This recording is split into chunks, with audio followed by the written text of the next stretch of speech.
Hi, this is Saurabha here. I am a co-founder and CEO of Awesome Digital Solutions. About myself, I am born and brought up in Bangalore, and at present, I am a co-founder and CEO of Awesome Digital Solutions. We are a digital marketing company. We are based in Bangalore. To begin with my introduction, uh, I started my schooling in Bangalore itself. I finished my complete education in Bangalore. I did my schooling in East West Public School, and I did my diploma in Ramaya Polytechnic, and I completed my engineering from Sri Krishna Institute of Technology. So, about the journey, what I would like to convey is I don't say it was an easy journey or a difficult journey, but it was once a journey where I have learned a lot. So, to begin with, about my entrepreneurial journey, I had an entrepreneurial background wherein my dad was he was into fabrication business and he ran a factory in medium scale. So that is where that all the leadership skills and the way to communicate with people and the way to handle team and how you're going to manage your clients and all those things, it is from there. And my mother, she was working in central government, and she was one strong woman whom I always look up to. She's been my inspiration throughout, from from the time even before I knew what is inspiration, the meaning of inspiration. My mom has always inspired me. Um, to begin with, how my entrepreneurial journey started, I'll have to first tell you the idea of entrepreneurship, what it is, and how it came. When I was in my 10th or when I was in my school, my college, throughout my educational journey, I've always been, identified as a person who is more into creative and extracurricular activities. I was mostly seen in either in ground or on stage practicing anchoring or doing some other creative stuff. So that is where everything has started. And in when I talk about sports, I was more into throw ball, kho and kabaddi. So I headed all the 3 years. I was captain for throw ball when I was in Ramaya College. So why I'm telling about all these sports and extracurricular curricular activities is that is where we will be molded. So that is where we will be taught indirectly about handling the team, indirectly about handling failures. So failure is always stepping stone for success, that we have known, that is there. Like people keep on telling that failure is stepping stone for success. It is very good when some successful people are telling that failure is stepping stone for success. But most of the time in present situation, we are not taught how to convert that failure into success. So my journey has always taught me this, because once I completed my graduation, I worked in about 3 to 4 companies. Initially, I worked with Venlight Energy Limited, where I was working as technical content writer. So, if I have to tell you about how I stepped into content writing, I had this passion for content writing and creative things from my school and my college days. But then I started my freelancing career when I was in engineering, pre-final year. So that is when I started working with the startups. So when I was working with these startups, I started, exploring myself all about the opportunities that is there in that field, and also about different type of skills to be developed and how we are going to survive in the market. So after I graduated from engineering, I started working with Venlight Energy Limited as technical content writer. The company was startup and it didn't go well. And then I worked with Linkcode Labs, which is again a AI company. There I worked as technical content writer. After that, I worked with Mitra. This gave me a major big breakthrough, I can tell, because it was an e-commerce company, and it took some time for me to adjust in the corporate world and adjust in the work environment it was there. And meanwhile, I was also diagnosed with autoimmune disorder, which also posed as major challenge for me to cope up with stress, as well as to cope up with, it doesn't be the same once you know that you have some kind of flaw in you.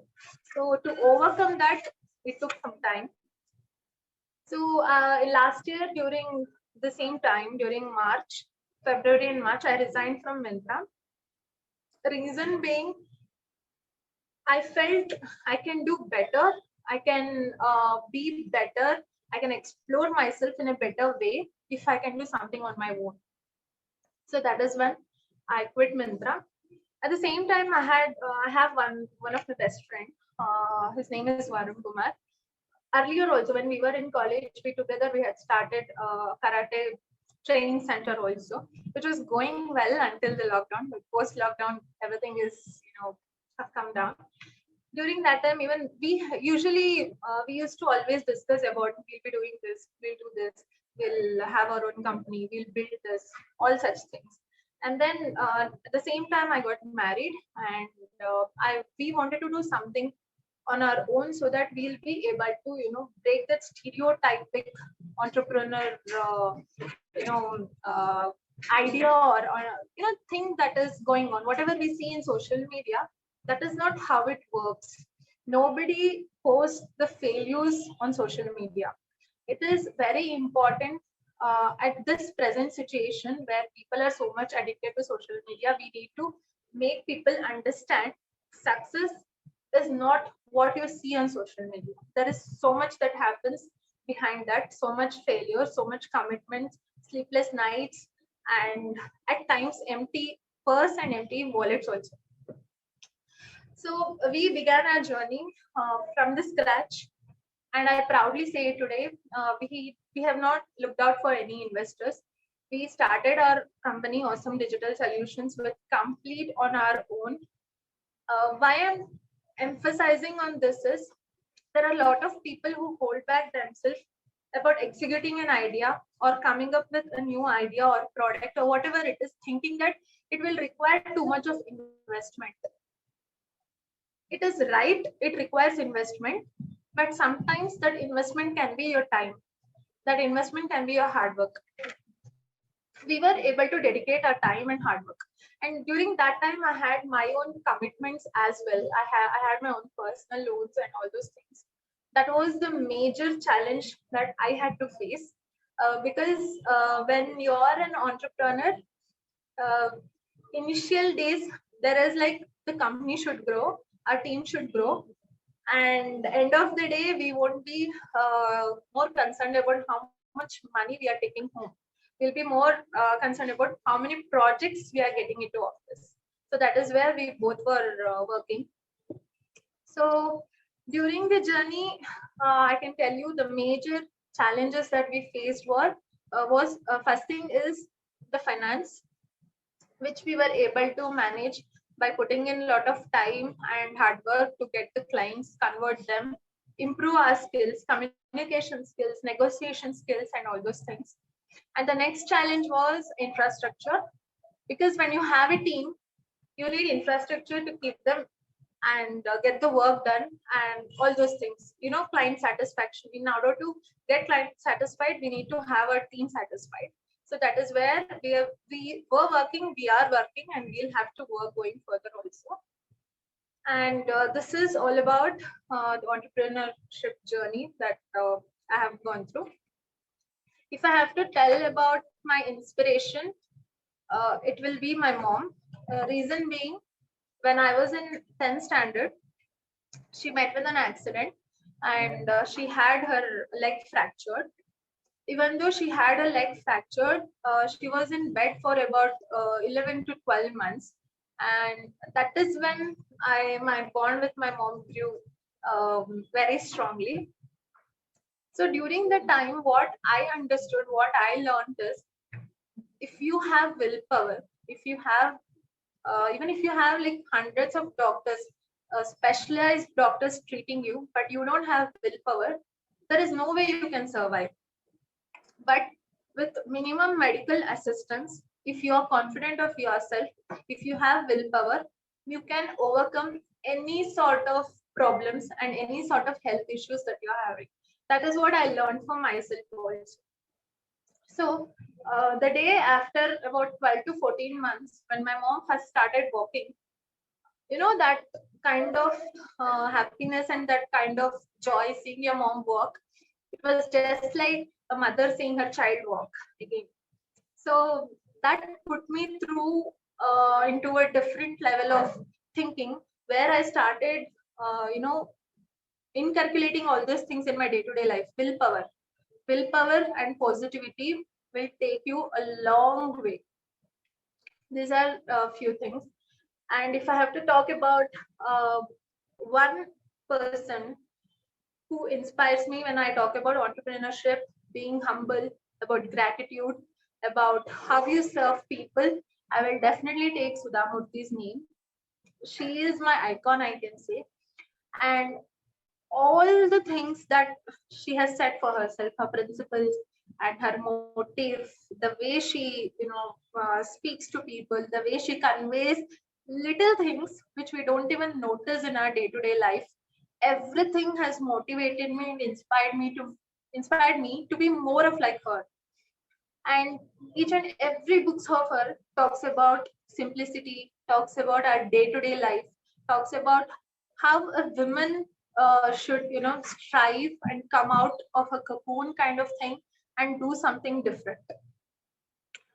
And about one more thing I would like to highlight is, we also have Sovi Foundation. In our foundation, initially, when it started, we were working with different government schools, and we were trying to educate girls, adolescent girls, about the importance of hygiene during their menstruation, which is very much less talked about, even in 21st century. And after that, during lockdown and COVID time, we were actually trying to arrange blood pan India. We have donors database, as well as we have our volunteers who will be arranging blood for the needy. Post lockdown, during lockdown and post lockdown nowadays, there are very less blood donation camps that is happening, which is again affecting people who are in need of blood. That is one thing we are trying to create awareness about.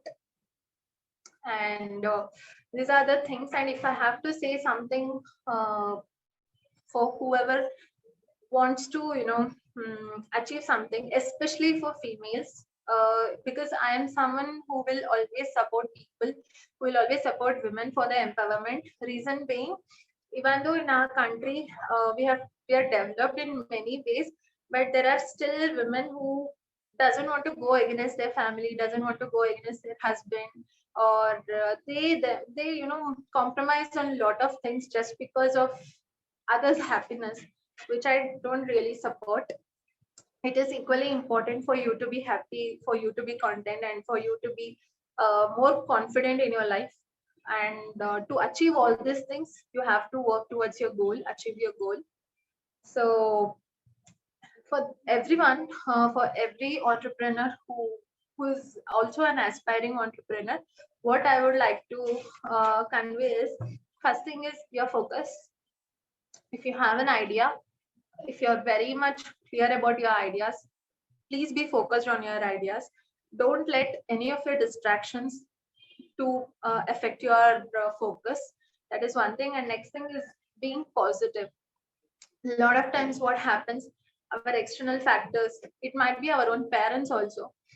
Because for me, when I started all this awesome digital solutions, my dad was, because I was placed in LinkedIn even before we started. I had two choices. Either I had to choose working in LinkedIn or start our own company. It was a hard decision that time, but because after lockdown, lot of people were looking for jobs, and when I was offered such a good job in a reputed company, I chose to start my own. So these small choices, these small decisions that we make will have huge impact on ourselves, as well as on society, and as well as on people who look up to you. So be positive, and also be focused about your goals, and never take failures to your heart, but take it to your head. And once your failures on your head, you will be working on it, and you have to make those failures as your stepping stone for success. So start whatever you want to start, and once you start, there is nothing that can stop you. And if you start, rest of the things universe will take care. This is what I got to say. Yes. Thank you.